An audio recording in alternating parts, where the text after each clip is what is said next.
Boss ഇവിടെ എത്തിയിട്ടുണ്ട് എന്ന് അറിയാൻ പറ്റുന്നു. അത്യാവശ്യം നല്ല ബ്ലോക്ക് ഉണ്ട്.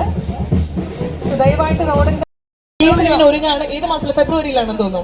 സോ നമ്മളൊക്കെ റേച്ചിൽ കാണാനായിട്ട് വളരെ കാത്തിരിക്കുകയാണ്. അപ്പോ എനിക്കൊന്ന് ഹണി വളരെ കൈകളിലേക്ക് എത്തിച്ച് മലയാളികളുടെ ഹൃദയം കവർന്ന മൈജിയുടെ ക്രിസ്മസ് സെയിൽ നറുക്കെടുപ്പാണ് ഇവിടെ നടക്കാൻ പോകുന്നത്. മൈജി ഓണം മാസ് ഓണം സീസൺ 2ന്റെ ഭാഗമായി 45 ലക്ഷാധിപതികളെ തിരഞ്ഞെടുത്തതുപോലെ ദിവസവും 1 ലക്ഷം രൂപയാണ് ഒരു ഭാഗ്യശാലിക്ക് ക്രിസ്മസ് സെയിലിന്റെ ഭാഗമായി കൊണ്ട്.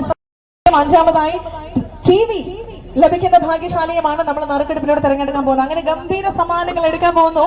ഇപ്പോ നമ്മുടെ ഹണിയാണ് 1 ലക്ഷം രൂപ സമ്മാനമായിട്ട് ലഭിക്കുന്ന ആ ഭാഗ്യശാലിയുടെ പേര് ഏതാണ് നിമിഷങ്ങൾക്കകം ഇങ്ങനെ അനൗൺസ് ചെയ്യുകയാണ്. യെസ്, ഹണി എടുത്തോളൂ. വളരെ വളരെ എക്സൈറ്റഡ് ആയിട്ട് നമ്മൾ മുഴുവൻ കാത്തിരിക്കുന്ന ഈ നിമിഷത്തിന് വേണ്ടിയാണ് അനൗൺസ്. ഹരികൃഷ്ണൻ ഫോൺ നമ്പർ പറയണോ? 9562920558. ഉണ്ടോ? ആളിവിടെ എങ്ങാനും ഉണ്ടോ? ഇല്ല? അപ്പൊ അത് എനിക്ക് അടിച്ചതായിട്ട് വേറെ എടുക്കണോ? ഫാന് പർച്ചേസ് ചെയ്ത ഹരികൃഷ്ണൻ, ഞാൻ ഒരാളെടുത്ത് ഫോൺ കൊടുക്കാം, സംസാരിക്കോ? നിങ്ങളിത് പേരൊക്കെ പറഞ്ഞിട്ട് തന്നാ മതി. പുള്ളി വല്ല ചീത്ത പറഞ്ഞാൽ കേൾക്കേണ്ടി വരും. ഹരികൃഷ്ണൻ സുഖാണോ? എന്റെ പേര് ഹണി റോസ് എന്നാണ്. നിങ്ങളാണ് ഭാഗ്യശാലി. ഒത്തിരി സന്തോഷം. ഇന്നിവിടെ ഉണ്ടായിരുന്നു, നമുക്ക് കാണായിരുന്നു, അത് മിസ് ചെയ്തു. സാരമില്ല, ഇനി എവിടെയെങ്കിലും വെച്ച് നമുക്ക് കാണാം. പോയടിലുള്ള ആൾക്കാര് ഓൾമോസ്റ്റ് എല്ലാ ആൾക്കാരും കൂപ്പൺ ഇട്ടാണെന്ന് തോന്നുന്നു. അപ്പോ ഇനി നമ്മള് ആ നറുക്കെടുപ്പിലേക്ക് അങ്ങ് പോവുകയാണ്. ഹണി റോസിന്റെ കയ്യിൽ നിന്നും ഈ സ്നേഹ സമ്മാനം LED TV സ്വന്തമാക്കാനായിട്ടുള്ള ഭാഗ്യം കൈവരുന്ന ആ ഭാഗ്യശാലി ആരാണെന്ന് നമ്മൾ ഏതാനും നിമിഷങ്ങൾക്കകം അറിയും. ഹണി തന്നെയാണ് അതും എടുക്കാനായിട്ട് പോകുന്നത്. യെസ്,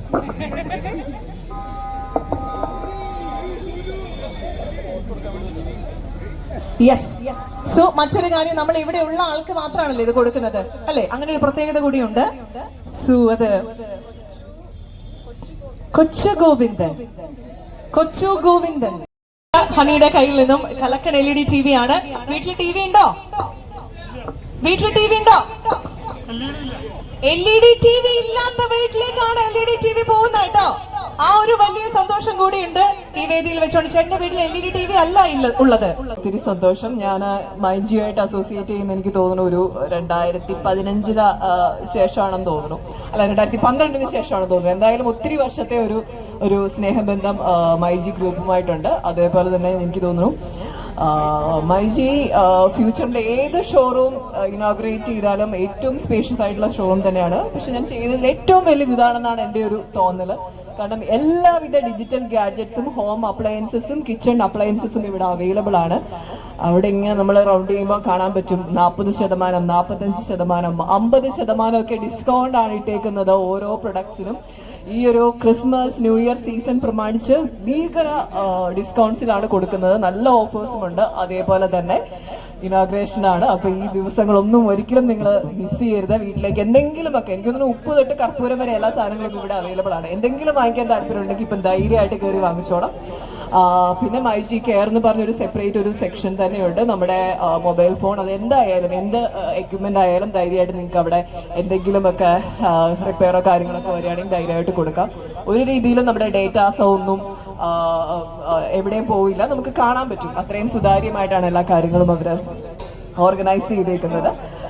പിന്നെ എന്താണ് മൈജിയെ പറ്റി പറയാനുള്ളത്? ഇതൊക്കെ തന്നെയാണ് എൻ്റെ ഓർമ്മകളിൽ വരുന്നത്. കാരണം ഒത്തിരി സന്തോഷം. ഇന്ന് നമ്മുടെ TV കിട്ടിയ ചേട്ടന് അദ്ദേഹം പറഞ്ഞു അദ്ദേഹത്തിന് വീട്ടിൽ TVയിൽ അതൊരു എന്നെ സംബന്ധിച്ചിടത്തോളം ഈ ഒരു ക്രിസ്മസ് സീസണിലെ നിറയെ സിനിമകളും ഒക്കെ കാണാൻ അവർക്ക് ആ TVയിലൂടെ കഴിയട്ടെ. എന്തായാലും ഒത്തിരി സന്തോഷമുണ്ട് അതിലും. പിന്നെ റേച്ചല് ഫെബ്രുവരി 21 വരുന്നത്. ഭയങ്കര രസമായിട്ട് വന്നിട്ടുണ്ട് സിനിമ. ഒരു ഇറച്ചി വെട്ടുകാരിയായിട്ടാണ്, വ്യത്യസ്തമായ ഒരു കഥാപാത്രമാണ് ചെയ്തേക്കുന്നത്. ഒത്തിരി എന്താ പറയാ തയ്യാറെടുപ്പുകളൊക്കെ എടുത്തിട്ട് ചെയ്തേക്കുന്ന ഒരു മൂവിയാണ്. അത് നന്നായി വന്നിട്ടുണ്ട്. കഴിയുമെങ്കിൽ പടം ഇറങ്ങുന്ന സമയത്ത് നിങ്ങൾ പോയി കാണണം. അതൊക്കെയാണ് എന്റെ വിശേഷങ്ങൾ. എന്തായി ക്രിസ്മസ് ഒക്കെ എങ്ങനെ ഉണ്ടായിരുന്നു? അടിച്ചു പൊളിച്ചോ? ന്യൂ ഇയർ വരാൻ പോവാണ്. അപ്പൊ എല്ലാവർക്കും അടിപൊളി ഒരു വർഷമാവട്ടെ. ഐശ്വര്യവും സന്തോഷവും ഗുഡ് ഹെൽത്തും ഒക്കെ നിറഞ്ഞ് നല്ലൊരു വർഷമാവട്ടെ എന്ന് പ്രാർത്ഥിക്കണം. Jingle bell, jingle bell, jingle all the way.